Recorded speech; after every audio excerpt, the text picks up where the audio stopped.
যে কোনো মনের আশা পূরণের ইসমে আজম বলে দিব আজকে। যে আমল করে আপনি আল্লাহর কাছে দোয়া করলে আপনার মনের সকল আশাগুলো আল্লাহ তাআলা পূরণ করে দিবেন। এবং আমরা অনেকেই দোয়া করছি, দোয়া কবুল হচ্ছে না, কিন্তু দোয়া কবুলের আমাদের কিছু শর্ত আছে, আল্লাহ তাআলা কিছু শর্ত দিয়েছেন, এগুলো আমরা অনেকেই জানি না।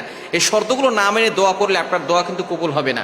দোয়া কবুলের অন্যতম শর্ত হচ্ছে আকলুল হালাল, আপনাকে হালাল খেতে হবে। হারাম খেলে আপনার দোয়াগুলো কিন্তু কবুল হবে না।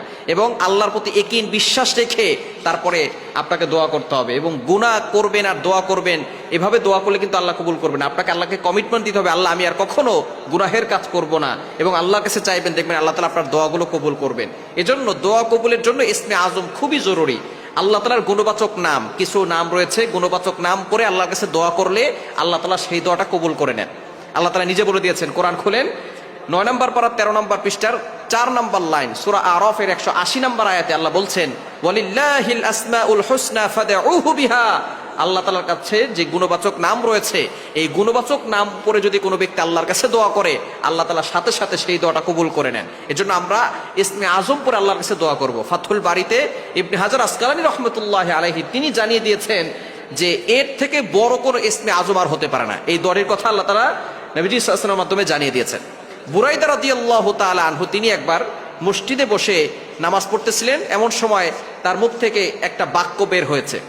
নবীজি সাল্লাল্লাহু আলাইহি ওয়াসাল্লাম নামাজ শেষে তাকে ডাক দিলেন যে তুমি এই বাক্যগুলো কেন পড়েছো, তুমি পড়েছো। প্রথমে তিনি ভয় পাচ্ছিলেন, নবীজি সাল্লাল্লাহু আলাইহি ওয়াসাল্লাম অভয় দিলেন, কোনো ভয় পাওয়ার কারণ নাই, তুমি বলো।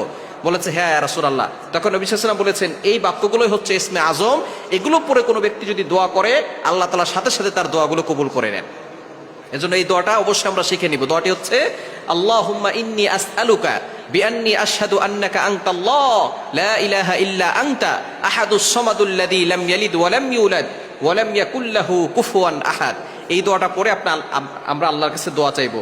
দেখবেন আপনি যদি আল্লাহর প্রতি ইকিন রেখে, বিশ্বাস রেখে, আল্লাহর প্রতি ভালোবাসা রেখে, ট্রাস্ট রেখে যদি দোয়া করতে পারেন, অবশ্যই আল্লাহ তাআলা আপনার দোয়াগুলো কবুল করবেন। কিন্তু দুঃখজনক হলেও সত্য, আমরা দোয়া করার সময় মনে করি আল্লাহ আমার দোয়া কবুল করবে নাকি করবে না, এরকম চিন্তা কখনো করবেন না।